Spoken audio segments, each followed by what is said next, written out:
Olá pessoal, tudo bem? Meu nome é Edmara Fidelis e você está assistindo o canal Café com YouTube. Neste canal eu trago vídeos relacionados ao universo True Crime. Então, se você gosta desse estilo de vídeo, já se inscreva aqui no canal, ative o sino das notificações e deixe um like para me ajudar a divulgar o vídeo. Espero que vocês gostem do conteúdo de hoje e bora pro vídeo!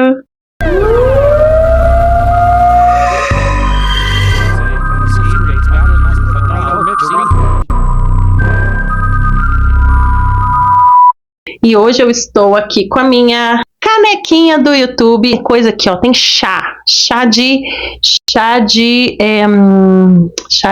tic-tac, como que chama?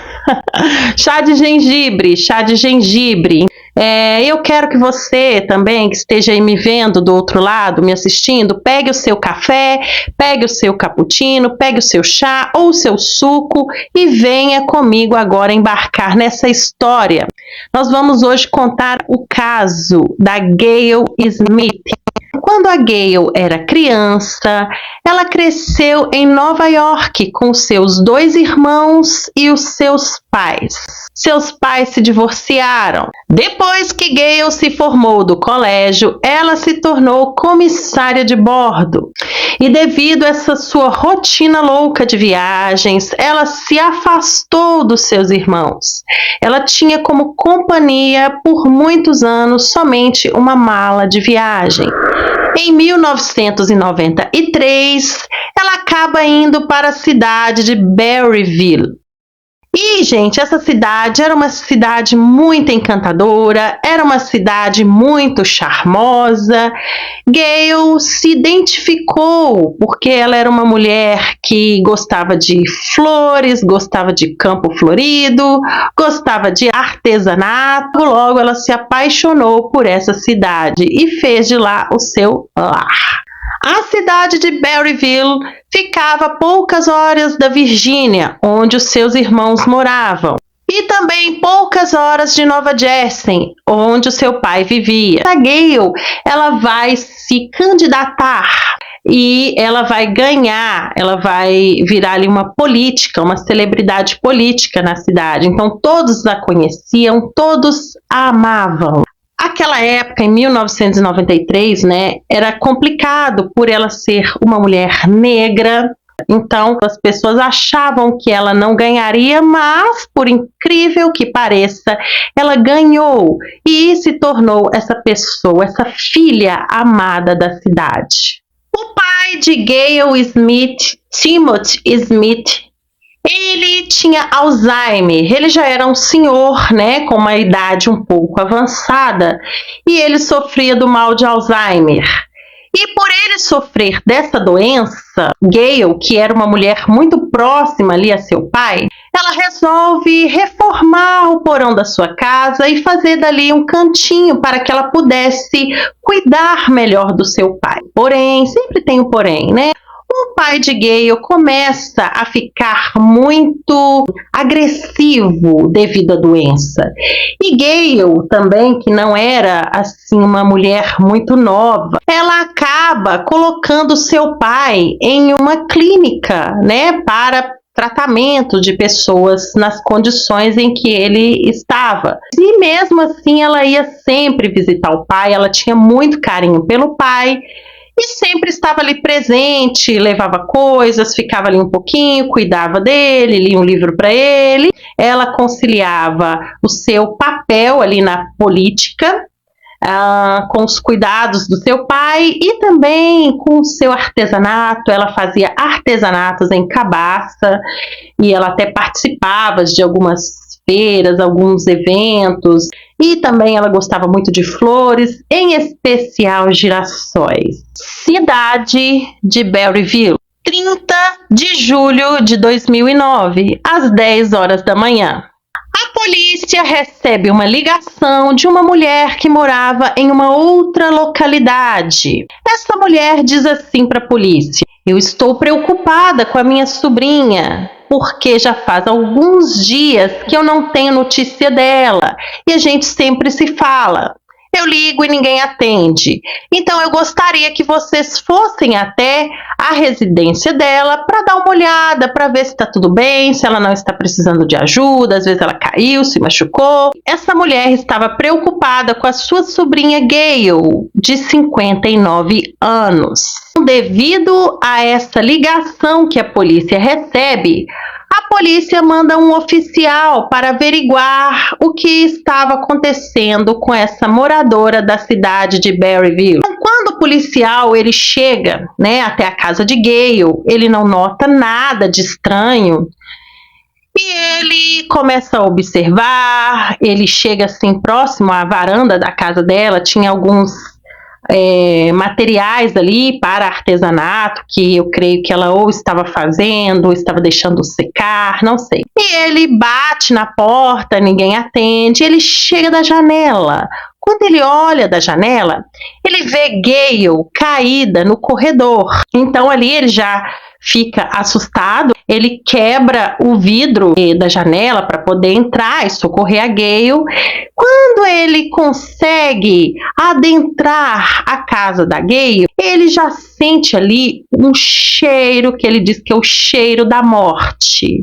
O cheiro de decomposição. Ele já vê logo moscas, espalhadas ali por todo o ambiente ali da casa. Ele pede reforços. Ele disse que tinha bastante tempo já na corporação, na polícia, e nunca tinha visto algo assim, porque Berryville era uma cidade bem tranquila, bem pacata. E esse tipo de coisa não acontecia nessa cidade, No primeiro momento, eles acharam que a Gayle pudesse ter tido mal súbito, mas logo, com a chegada dos reforços e demais policiais, investigadores, eles percebem que tinha um ferimento na cabeça de Gayle e tinha sangue ao redor da cabeça dela. E tinha também um buquê de flores artificiais caído assim próximo ao corpo da Gayle. Só uma observação aqui. O nome do policial, o sobrenome dele, era Frenzel. E esse policial, Frenzel, ele era amigo pessoal da Gayle Smith. Era uma cidade pequena, todos se conheciam. Ela morava lá já há 16 anos e ele era amigo dela. Quando o legista foi investigar melhor, analisar melhor tanto a cena do crime como o corpo da Gayle, eles descobrem uma perfuração na têmpora da Gayle. E logo ali eles notam que essa perfuração foi feita por um tiro. Tinha muitas coisas de valor na casa e nada daquilo havia sido levado, ou seja, a polícia descartou de cara que fosse um roubo, que tivesse por algum motivo dado errado. A polícia começa a procurar pela casa, mas não encontra a arma do crime, muito menos encontra cápsulas. Aqui a Gayle estava em um estado de decomposição avançado. Então a polícia queria descobrir quanto tempo ela estava ali. Então precisa construir uma linha do tempo, parte da ligação que eles receberam da mulher que estava preocupada com a sobrinha. A polícia achou ali na casa um porta-remédios, desses porta-remédios que é separados por dia da semana, e o compartimento ali do domingo estava vazio, ou seja, a Gayle havia tomado seus remédios no domingo pela manhã.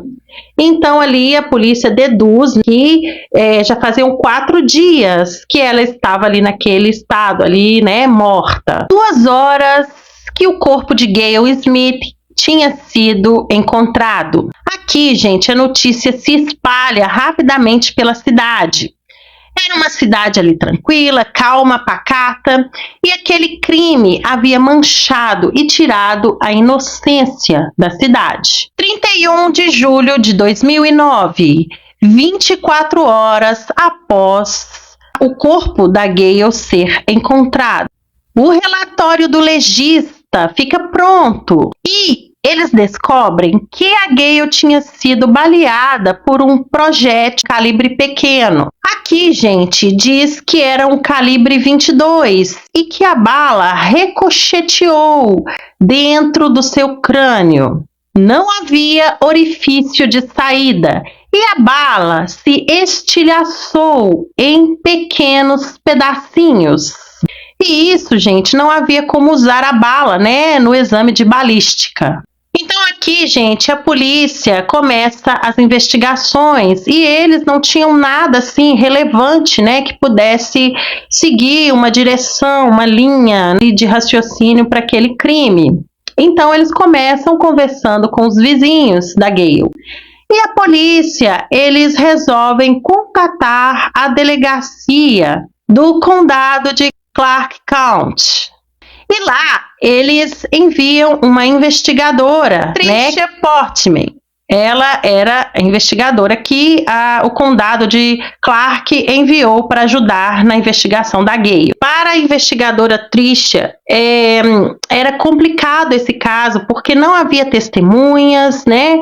Ninguém sabia de nada, não tinha a arma do crime e era muito complicado. Então aqui, gente, a polícia ela chegou a cogitar a possibilidade desse crime estar relacionado a algo político, porque, como eu disse para vocês, ela trabalhava na Câmara Municipal da cidade de Berryville. E ela tinha algumas desavenças políticas, mas não era nada assim muito relevante. Era tipo igual você, talvez no seu trabalho, às vezes você tem uma ideia, um colega seu não tem e não concorda com aquela ideia.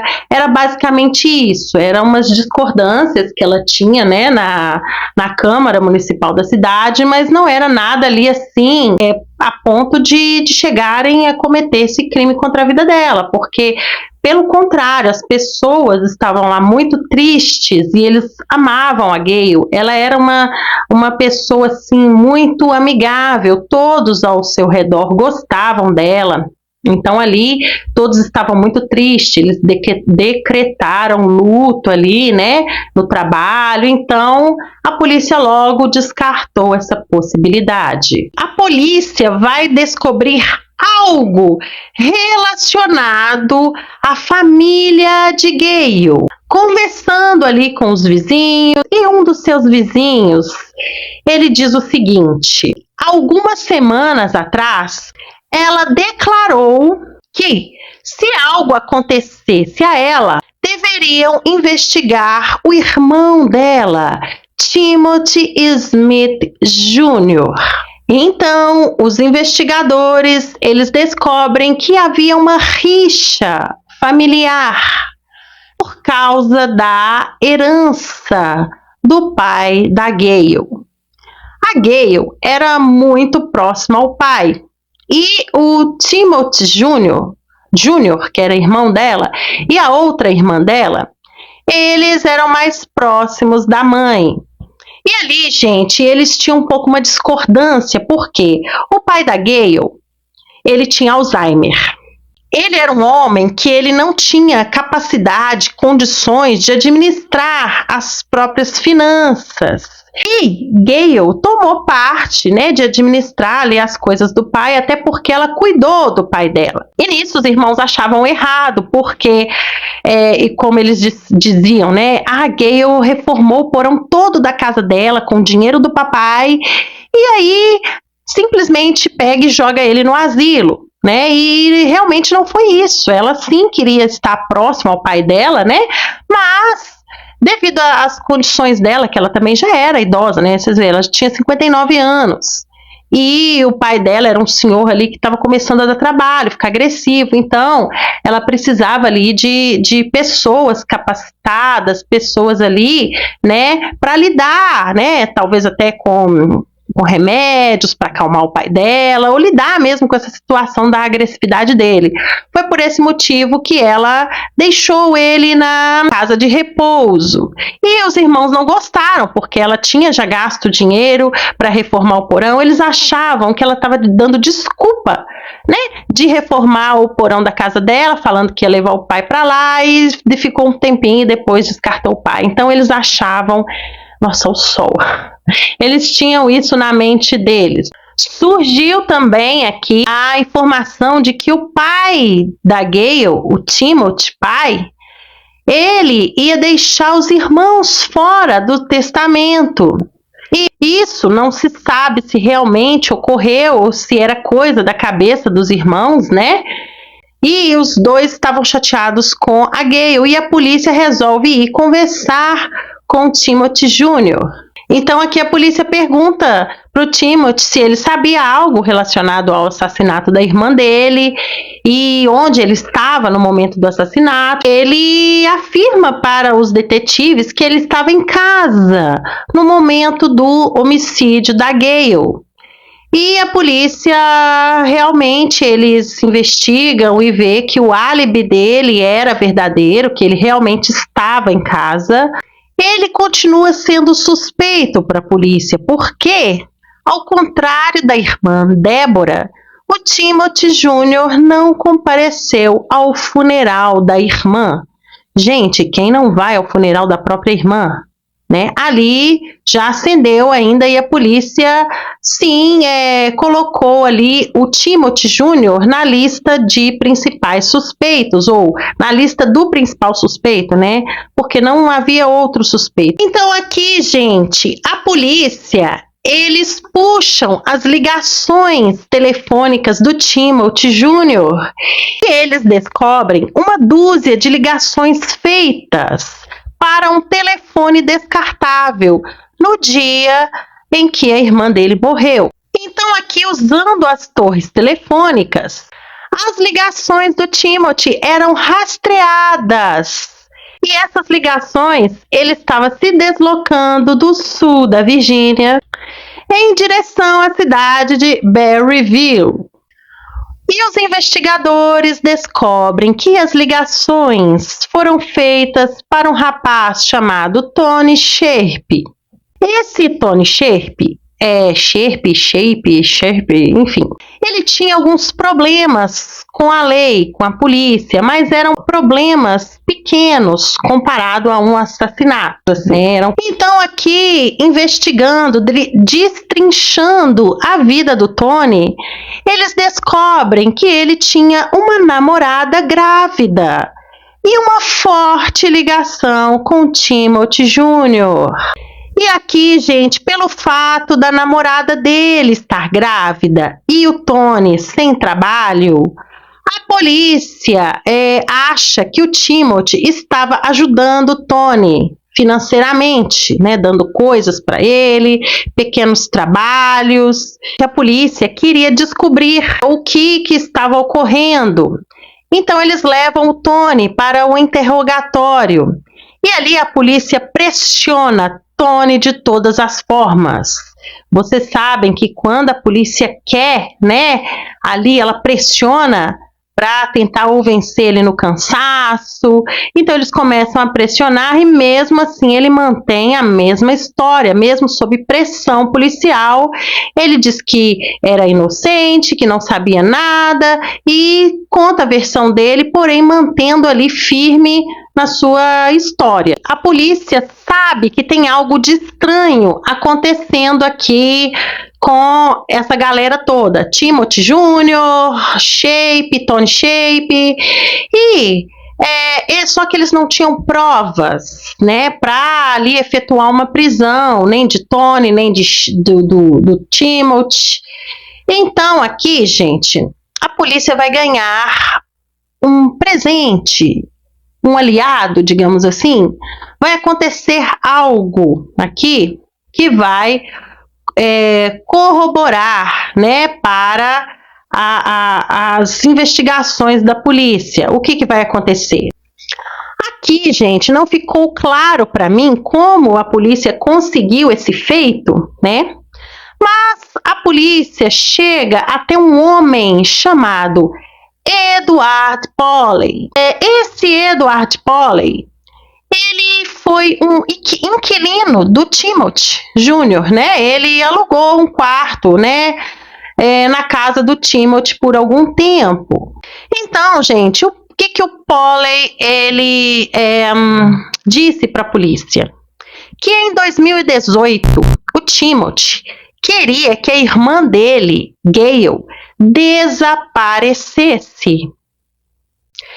E ele disse que se ela desaparecesse, ia sobrar mais dinheiro do pai deles para ele e para a irmã Débora. Então, gente, isso levou a um plano macabro.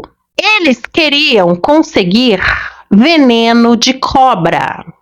Eles queriam pegar esse veneno de cobra em altíssimas dosagens e aplicá-lo de alguma forma em Gayle. Se a Gayle morresse porque tivesse ali no seu corpo, no seu organismo, uma alta quantidade de veneno de cobra, talvez eles não iam relacionar, né, esse homicídio, assassinato aos irmãos, né? Ia simplesmente, ela foi picada por uma cobra e ia ficar por isso mesmo. Mas, por algum motivo, o plano foi por água abaixo. Então aqui, gente, na época, o plano não se concretizou. E isso levou Timothy a ser condenado por 2 anos de prisão. E Edward Poley ser indiciado como cúmplice. E aí, depois, eles foram soltos. Então aqui, gente, a polícia, destrinchando todas as possibilidades, eles acabam encontrando documentos que afirmavam que o Timothy, pai, ele tinha uma propriedade no valor de 750 mil dólares. O Timothy Jr. e a irmã Débora ficariam com 100 mil dólares cada. E o restante do dinheiro ia todo para Gayle. Isso também era uma motivação muito forte para cometer essa tal atrocidade contra a vida dela. A polícia já tinha o motivo para o assassinato da Gayle, que era um motivo financeiro e uma rixa entre os irmãos. Mas eles não tinham provas, né, que Tony Sharpe estava ali envolvido com essa questão toda da morte da Gayle. E eles precisavam de mais provas que colocassem ele ali na cena do crime. E a polícia continua os trabalhos ali de investigação. Se passam 2 anos, a namorada de Tony, ela vai dizer para a polícia que Tony ganhou 3 mil dólares para sumir com a Gayle, que Timothy tinha manipulado Tony Sharpe para cometer esse crime. E aí, gente, vem uma outra notícia. Um amigo da família Smith, eles dizem para os investigadores que o cérebro por trás, a mente manipuladora por trás de toda essa conspiração, de todo esse plano contra a vida da Gayle, era a Débora, que ela chegou a confessar que queria que aquela miserável, digamos assim, com outras palavras, mas só para ficar menos pesado, né? Que ela sumisse da face da terra. E foi a Débora que comprou as balas e as flores. Vocês lembram? Que a Gayle estava caída numa poça de sangue e tinha flores artificiais ao redor dela? Pois é, foi a irmã dela que comprou. Mas eu creio que o assassino deve ter batido na porta com as flores na mão. Quando ela olhou assim, provavelmente viu que tinham flores, pensou que era um entregador e abriu a porta para receber as flores e ali ela levou um tiro. E aí, gente, enquanto o Timothy, ele usava os seus poderes, né, para manipular Tony, a Débora era a mentora, né, a mente criminosa por trás de todos esses acontecimentos. E aqui eles mencionaram uma coisa no documentário. Eles disseram que a Débora era um inseto no ouvido do irmão, né? Sabe, gente, quando a gente quer dormir, tem um pernilongo lá no seu ouvido, fica zumbindo, né? E te incomodando. Ela era esse inseto que ficava assim, buzinando no ouvido dele, né? Incentivando ele a cometer tal atrocidade contra a outra irmã deles. Em março de 2013, Timothy Smith Jr., de 53 anos, Tony Sharp, de 26 anos, foram presos. Timothy se declarou culpado e, como facilitador do crime, foi condenado a 23 anos de prisão. O assassino Tony Sharp pegou 25 anos de prisão. E Débora, de 62 anos, foi considerada culpada de perjúrio e pegou 8 anos de prisão. Aqui, gente, o pai da família, o senhor Timothy Smith, pai, ele morre em 2010, em 23 de fevereiro de 2010, e ele vai ser sepultado ao lado da filha da Gayle Smith. O patrimônio do Timothy pai, ele foi enviado para uma irmã do Timothy na Carolina do Sul. E Deborah Smith e o Timothy Smith, cada um ficou com $100 mil cada. Então é isso, gente. Esse foi o caso de hoje. Que caso? É muito triste. E, assim, é muito comum, né? Famílias ali brigando por herança, mas ao mesmo tempo que é comum, que a gente vê muito briga por herança, é triste quando acaba assim nessa situação. Eu acho que dinheiro nenhum no mundo vale, né? Você fazer algo desse tipo, tirar a vida de alguém, mas, assim, se eles achavam que eles estavam sendo prejudicados de alguma forma, era só entrar na justiça. A gente sabe que as leis lá nos Estados Unidos, elas são cumpridas, né? Nem sempre, mas a maioria das vezes... A maioria das vezes as leis lá são assim aplicadas com certo rigor, né? Então era só entrar na justiça, enfim, né, gente? Eu acho que não justifica. E que história, né, gente? A pessoa tem uma ideia de pegar veneno de cobra para tentar matar uma outra pessoa. É um absurdo. A mente, a gente vai viver, eu vou viver 100 anos e não vou, assim, conseguir entender como funciona a mente de uma pessoa que comete essas coisas, né, gente? A pessoa tem que parar, respirar, contar até 10, né, e enfim. Mas é isso, gente, esse foi o caso de hoje. Espero muito que vocês tenham gostado. Um super beijo e até mais!